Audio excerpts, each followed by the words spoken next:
What's up, kinfolk? Welcome to Adapt and Respond with me, RJ Young. If you are new to the channel, consider hitting that like button, subscribing to the channel, and telling me what you think about this Navy and Memphis game, and what do you think Navy's chances are of making the American Championship game, and just how disappointing this season has turned out to be for Memphis, who looked to me like the best team in the entire conference to start the season, only to take 4 losses all in conference play. They finished 4-4 in conference play. And with this loss, they don't get to their 10-win season. Ryan Silverfield has been a name that I have mentioned and others have for Power 5 jobs to come up. Might not happen this cycle, but there being 9 open jobs, it still could happen, especially with Arkansas still looking for their guy. Florida's still looking for their guy. We keep going down the line. But what this means for the American right now is North Texas wins their game against Temple, and Tulane wins their game against Charlotte. Those will be the 2 teams that play in the American Conference Championship game. And we expect that team that wins that championship will end the year as the highest ranked Group of 5 champion in the College Football Playoff Selection Committee's rankings. We're basing this on them ranking Tulane at number 24. I don't think that either of those teams alone should be ranked. I think both of those teams should be ranked. I think North Texas is a better football team. Eric Morris's Mean Green is 10-1. It's their third 10-win season at North Texas in history, first since 1977. If they win number 11 on Saturday, it'll be their first 11-win season in school history, and they'll play for a conference championship. He is already signed a contract to become the next head coach at Oklahoma State. Maybe Drew Mestemaker goes with him, and that high-flying arm gets to continue doing what they're doing. But I thought this was a really important and good statement for Navy if we see some measure of chaos going into Friday and Saturday's games this week. I mean, it's a 9-win Navy who has an opportunity to win 10 games regardless, right? They're going to play Army at the end of the season. We know how huge that game is each and every year, but it also is a Navy that could still backdoor into the conference championship. And if they do, they have an opportunity to perhaps win that game and get to the college football playoff that way. However, with James Madison having just 1 loss and its only loss being out of conference to Louisville, feels like they're the next team up. It's the Sun Belt champ and has a 1-loss champion. I think it would be them or North Texas for me. I think North Texas is a better football team, but James Madison has a really great resume. It's also one of the reasons I want to extend this thing to 24 teams. I understand that there's some pushback on this, but at least in the bracket that has been proposed and the one that I have been doing some projections on for the past few weeks at Fox Sports, you're looking at the 4 best teams in each of the Power 4 conferences, according to the standings, getting in the college football playoff. And then you get 2 Group of 5 selections, not just 1. And this would be a year in which I'd like to see both of those teams get in. I'm not saying that either one of those teams is going to win the national championship, but I do think everybody should have the same opportunity to get their asses beat by Ohio State. And that's how I used to feel about Bama when Nick Saban was there.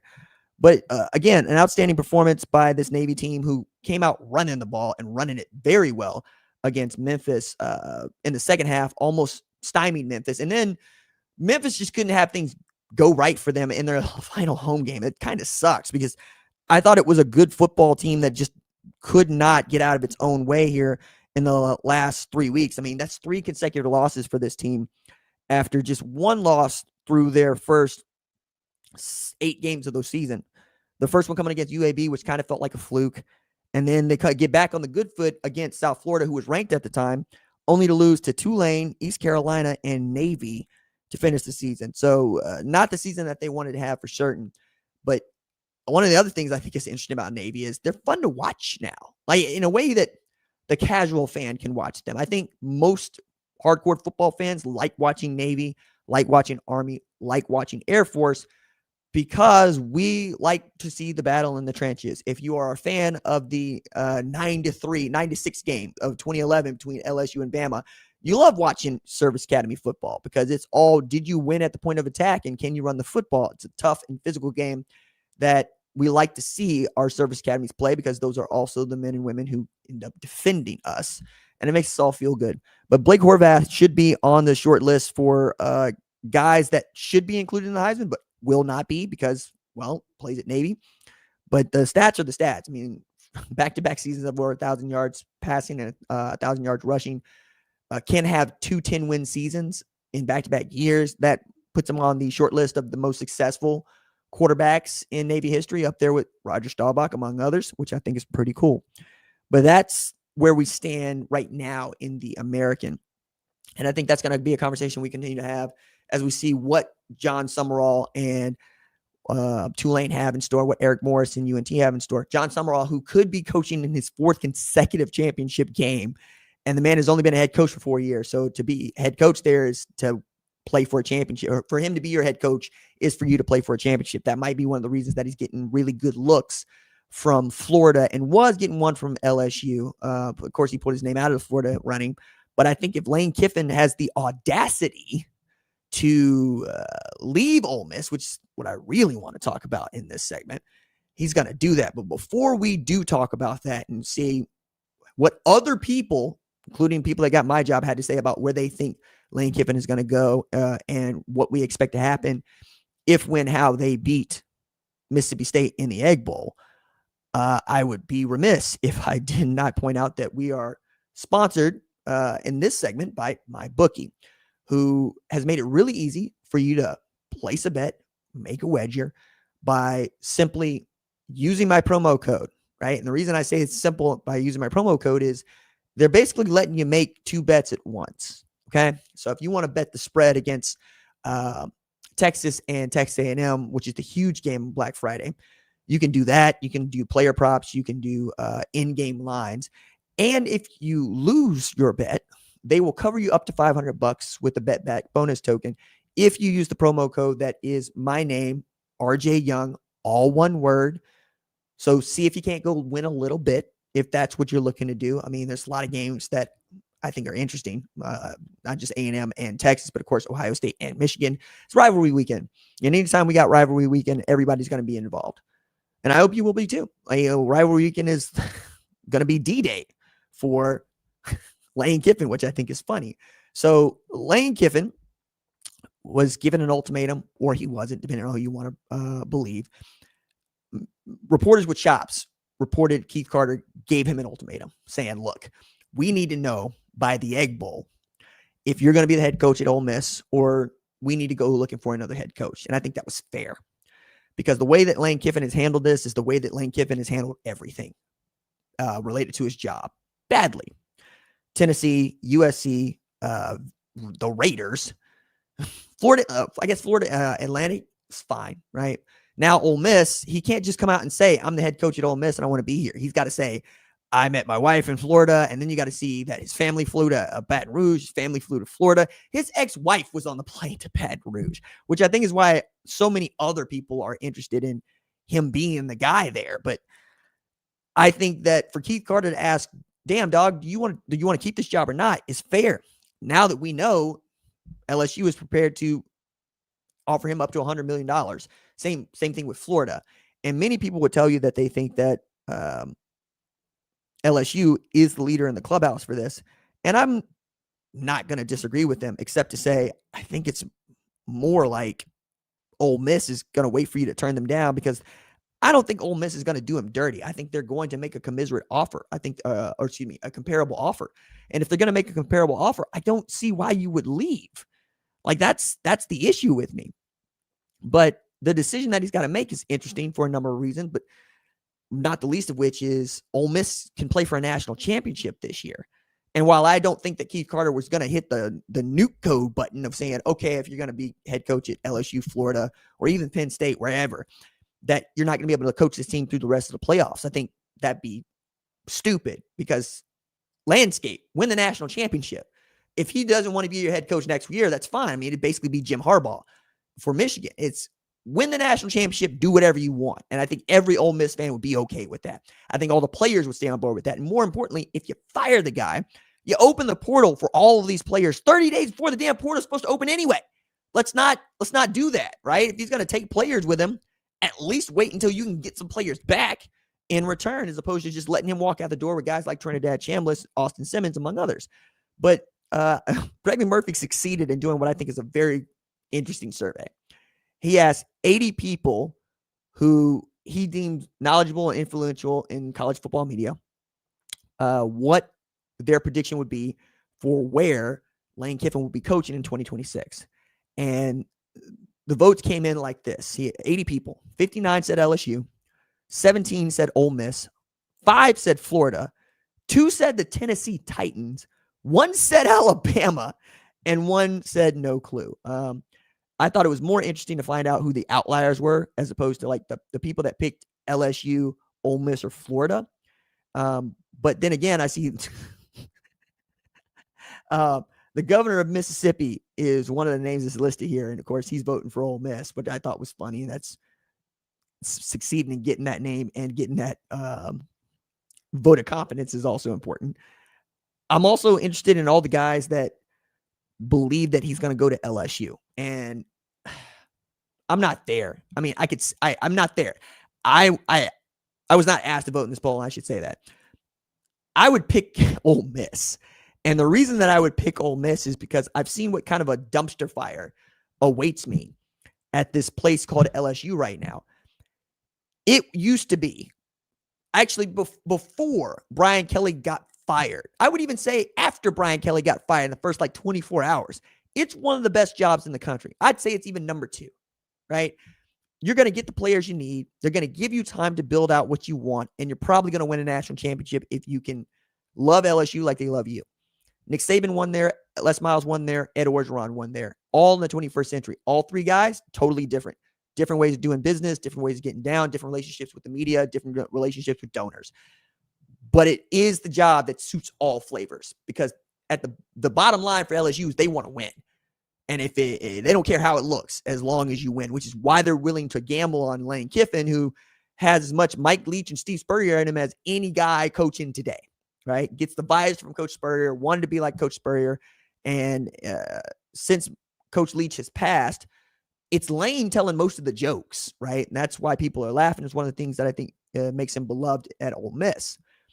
But at LSU, we're laughing for all the wrong reasons. Jeff Landry, the governor, steps in, says, hey, we're not going to let Scott Woodward, the athletic director at LSU at the time, make the next hire. Scott Woodward takes his leave. Now they're without a president because they already had an interim in. They're without an athletic director, without a head coach. All when you have this guy told the LSU board of supervisors, hey, not only do I not want this guy to make the head coach, let's try to stiff Brian Kelly on his money. So the buyout clause is there for this reason. If you fire the coach without cause, you have to pay him out according to this buyout. And without cause doesn't mean 3-4 in a football season. They tried to make that float. They tried to stop this man from picking up the money that he would earn because they fired him. I think a lot of this, they didn't want to pay it out. And I don't know what the financials might look like as you're trying to also lure another guy for $100 million. So think of it as 154 that you got to cover. Maybe you don't have to cover the entirety of the $54 million to Brian Kelly if he gets another job. But right now, you're on the hook for it. It's on your books. And I'm sure they're going to be watching Brian Kelly snap, his Instagram stories, his Strava account to make sure that he is making good faith efforts to try to get another job so they don't have to pay this out over the next 6 years while they hope to lure in the guy that they think they want now in Lane Kiffin. So all of that to one side, then you got to pay players, and they're going, we're going to already commit to $25 million that we are willing to put into the budget. I'm going, that's good this year. Is that good enough next year? Because remember, Ohio State was able to win the national championship on about $20 million. At the time, thought it was an astronomical number. Texas Tech has since blown that out of the water, and others will too. This number is going to continue to go up because the price of good player will go up. Why? Because a player will demand this much, and there is a donor with some money that will look at it as write-off, go, I'll pay him that much. This is how Nico Iamaleava becomes an overpaid quarterback at Tennessee, and this is before we have revenue sharing even come online. Darren Mensah getting $8 million this year and next year to be quarterback at Duke, right? Like, what are you willing to pay an outstanding edge rusher to come to LSU, or quarterback or wide receiver? These are all things that I would want to take into account. Meanwhile, you already have the infrastructure not just in place at Ole Miss, but that understands you and understands your needs. You're in basically year 3 of figuring this thing out, and year 1 of figuring out revenue sharing. Do you really want to do that with new people? Because I tell people all the time, it is true that the grass always looks greener in somebody else's yard, but all yards got to be cut. All yards got to be maintained. All yards have to meet the homeowners association code, right? If you don't already have relationships in place that can make that stick, it's going to be difficult for everybody to get on the same page, right? It's like moving into a new neighborhood. Usually takes you about a year to acclimate. And that's even after you get everything in the house and most of it unboxed. And most people don't unbox everything they get. Lane Kiffin has also made a habit of being a nomad as a coach. The rehabilitation clinic at Nick Saban did him well, but even that, he probably shouldn't have been the OC there just as long as he was, but not on those terms. And by not on those terms, I mean, when you got an OC that feels comfortable calling plays that you ain't running practice, it's time for him to go. Lane Kiffin did that against Washington in a college football playoff game. That is why he got fired. That is why Steve Sarkisian got elevated up, ultimately becomes the head coach of Texas because it went the way that it was supposed to.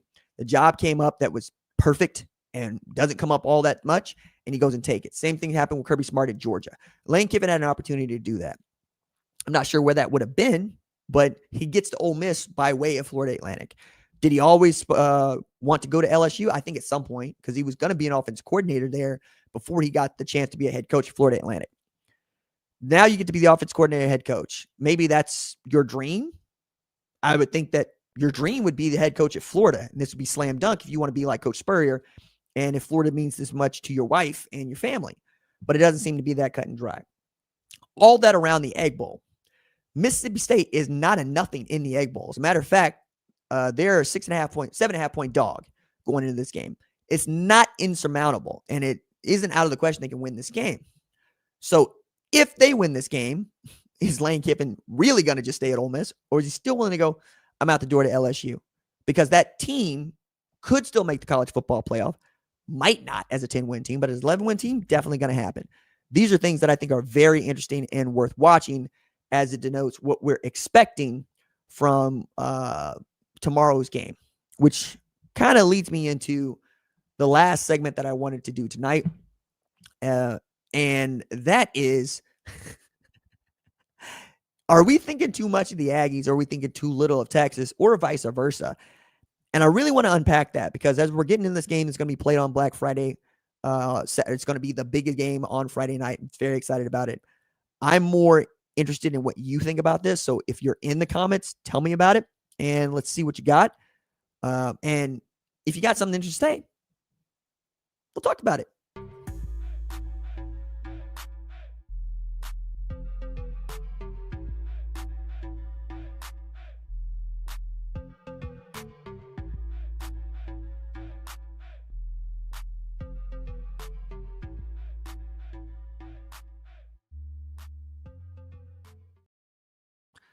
Back on Adapt and Respond with me, RJ Young. If you're new to the show, consider subscribing to the channel, liking this video, and answer the question in the comments below. Do you think Texas is going to beat A&M? This is not a game that I think is a slam dunk for A&M at all. One, it ain't at Kyle Field. It's at DKR. Two, they're the same football team, like statistically and with the same level of talent. If you look at Marcel Reed and Arch Manning in a side-by-side, it's impossible to tell which one of those guys is Arch Manning and which one of those guys is Marcel Reed, because the stats look almost exactly the same. And that's where I'm coming from with this. So Marcel Reed averages 250 yards passing a game, completes 62% of his passes. That's thrown 25 passing TDs to 8 INTs. Arch Manning, by comparison, has thrown for 251 yards per game, completed 62% of his passes, thrown for 23 TDs, and 7 interceptions. It's the same. Both of those guys are more than capable with their legs to go make it happen. Both of those guys are tremendously talented with their arms, and both of those guys are erratic. Like Marcel Reed tried to throw 6 interceptions in a game against South Carolina, where he also threw for 439 yards, including 9 of 12 for 203 in the third quarter alone. Like, they're streaky like that. So if you cancel out the quarterbacks, what's your rushing attack looking like? Well, Reuben Owens is really good at breaking off a little something on defense. He's a home run hitter, but he's only averaging 57 yards rushing per game because he only gets 10 attempts. I think if it was your bell cow back, it might be a little bit different. It might be a lot like Malik Brown at Arizona State, who last time out had 258 yards on the ground. Quintravion Wisner, though, for Texas, has not had the season that he had last year. As a matter of fact, he is down quite a bit in his 2025 production compared to 2024. So 2024, he rushed for 863 yards in the regular season, right?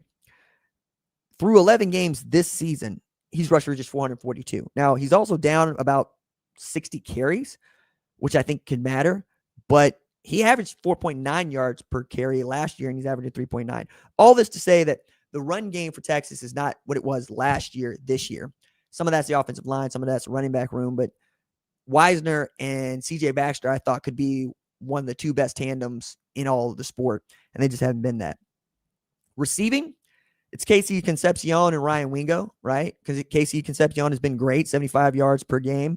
Ryan Wingo has been great in the second half with 67 yards per game, but he can take the top off the defense if he wants to. Averaging, I think, something like 46 yards per reception. So he's just been doing that. All while we're also seeing people continue to kick the ball to Ryan Niblett. And I'm telling you, we don't have a Devin Hester in our sport. We don't have a Dante Hall in our sport. But he and Bakari Swain at South Carolina as close as it gets. Punting the ball to him is just bad business. Don't kick him the ball. Don't punt him the ball. Don't do it in kickoff. Don't punt him. Because he has an opportunity to make up for your running game by just taking one back to the house or just flipping the field. If you've got that kind of guy, you're 100% going to have a chance in every game you play. But then Jeff Banks can get caught off guard with an onside kick from Georgia. So there's what it is. I'm looking at the comments now. I'm going to look at what Jonathan Reed missed a few games. Dog, are we doing that? Are we doing that? Are we still doing the thing where we say somebody's stats should be higher because they didn't play enough football? Because if that's the thing we're doing, I'm gonna treat you like you're not smart because you're trying to treat us like we're not smart. We gonna talk about garbage time? We're not gonna talk about garbage time. You're the person that's gonna bring up to me that he missed the last 3 quarters of the Sanford game. That's your argument for averages? Get out of my face. Get out of my face. Somebody about to be in timeout. Don't give me no stupid comments like that. That's ridiculous. Don't do that. Don't do that. Okay? Treat us all like we're smart. Oh yeah, Julian Sand would throw for 1,000,000 yards if he played every snap. I know. You know. What are we doing here? A&M has also been pretty damn good scoring the ball. 38 points per game to Texas just 30, right? Scoring defense is going to play a tremendous role in this game. Mike Elko's got outstanding pass rusher and Cassius Howell, who is probably going to end the season as the SEC's sack leader, and I think as the Power 4 sack leader as well.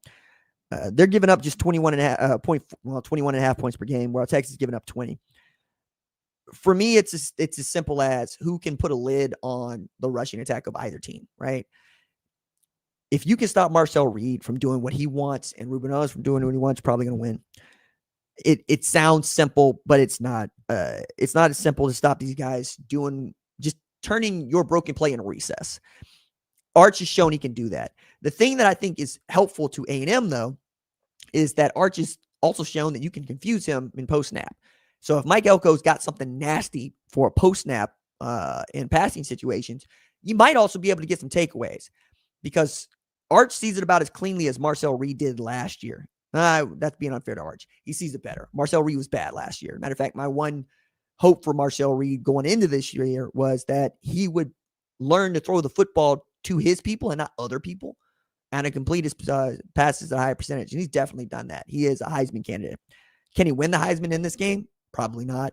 Probably have to be the SEC championship game, but we're all going to watch it. And it being a Black Friday game, it's going to carry a lot of weight. And being the big Black Friday game also means it's going to carry a lot of weight.